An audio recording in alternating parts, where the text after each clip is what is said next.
Hi, I'm Sarah, the PhysioSensei. Hey, and I'm Santi, the PhysioSensei. Welcome back. And in this video, we're going to be talking about basically clinical mentorship and how that's very, very important to all clinicians that are coming into the world, and why it's important that we continue finding opportunities for mentorship. Essentially, I graduated in 2020 at the height of when everything was basically shut down, and there wasn't a lot of opportunity for mentorship unless you knew somebody who was able to keep you connected. And you can't escape those first year awkward, you're an entry level PT, you have your doctorate, you have your license, and there's just still a lot of learning that comes. And so, there's a lot of terminology and experience around imposter syndrome. And every single one of my classmates and I that I was talking to, and my other peers who had graduated, we all were looking for more opportunities to get more mentorship outside of what we just had with our clinical instructors in rotations. And so one of the common things that I found with everybody is, number one, you just can't avoid that first year of stumbling and struggling and kind of getting your bearings around being a practicing clinician.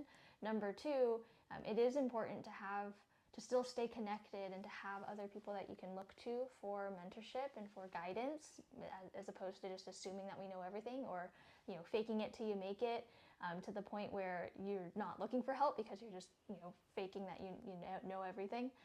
And that's kind of how Santi and I ended up getting connected, was through another community where he was holding these clinical office hours, and I was benefiting a lot from them, and ended up keeping in touch with him even outside of those hours.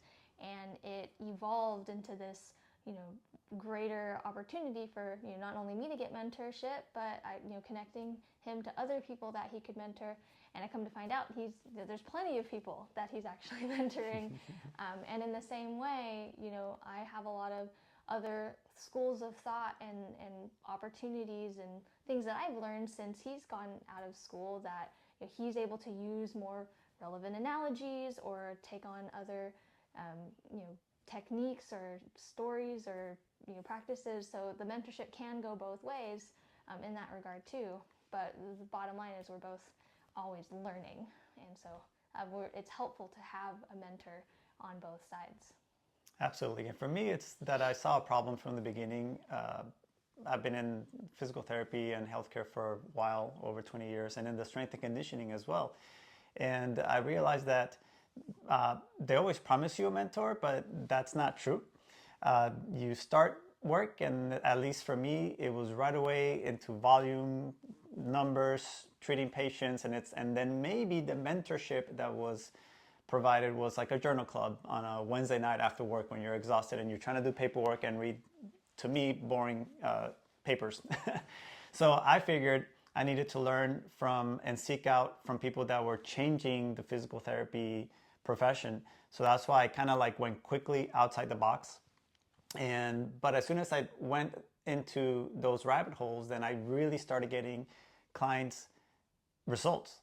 It had nothing to do with the research. Research was there and it was important, but it was more innovative and holistic approach to looking at different systems, whether it's looking at how the diaphragm and the psoas work together to control the core, or looking at how the nervous system works with resetting protective patterns, and all these different things that over the course of my career, because I get results, then I found myself as a clinical instructor really helping those students process information much faster than they were from other CIs, because I was making them think. I was challenging them to look at things in a more holistic way. I was allowing them to be creative in their modifications and their progressions, because that's what we do as physical therapists.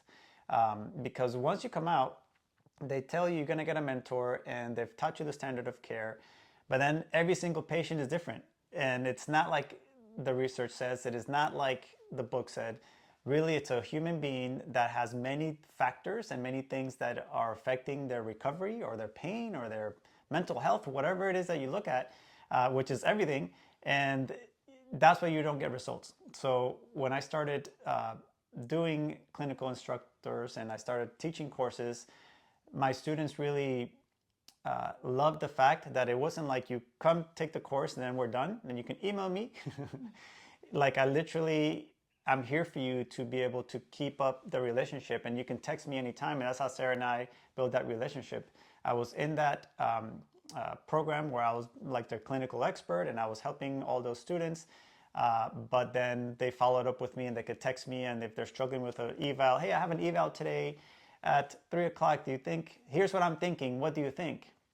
And then I would be able to either leave a voice message back or for the most part be like, what do you think? Because I'm gonna make you guys think. So I'm very passionate about it, and it's important, I think, for the profession to have more collaboration, because just because I might be here longer doesn't mean that I can't learn from her, and vice versa. I can learn from you.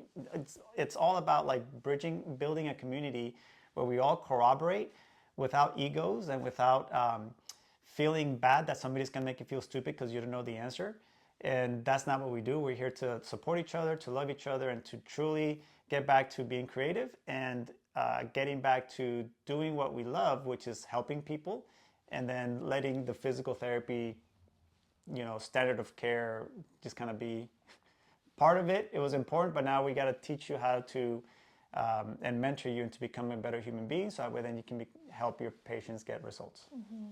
A lot of what I find is we go through school and we're eager to learn because we want to be movement experts. We like to observe. We like to try to help improve upon and create more opportunities for our patients, for our clients.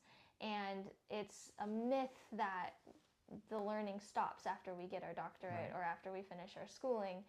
There's always more that we get to continue absorbing and curating to help each of our clients find more improvement, and it becomes more fulfilling for us as well to have that mentorship and to make that connection for each of them. So that's one of the things that we're really passionate about, and that we're wanting to continue to like stoke the fires for everybody else, so that we're not all just getting burnt out and feeling that everything is the same every time, or banging our head because we're not getting those results that we're looking for. The mentorship, like Santi says, goes both ways, and it comes a lot from connecting to a bunch of different people who are thinkers and are dreamers and are wanting to be more innovative in the way that we approach caring for each of the people that come our way. And so, and caring for each other. Like this community is about being there for each other, feeling like you can go to somebody for clinical questions or non-clinical questions, because we are human after all. And I think that's what is missing in let's say, the standard of care, or in the traditional way that we quote unquote mentor in the physical therapy. So we're here to not only help you become better clinicians, but also help you become better human beings. That way you can feel like you can make an impact. So if you're feeling burnt out, if you're feeling like I'm an imposter, and all these terms that are put out into the profession, then we're here for you, and this is what we do. Yeah, come join us on one of our office hours where we go over case studies or answer questions, or come together and brainstorm or present different things that have been working for each of us. Or you can join our mailing list where we're sending out tips and tricks and everything. Just follow along, and that way we can all keep just emboldening our profession together. Yeah, and all those things will be in the comments, so that way you can have it easily accessible. But until next time, we'll see you around the channel. Bye.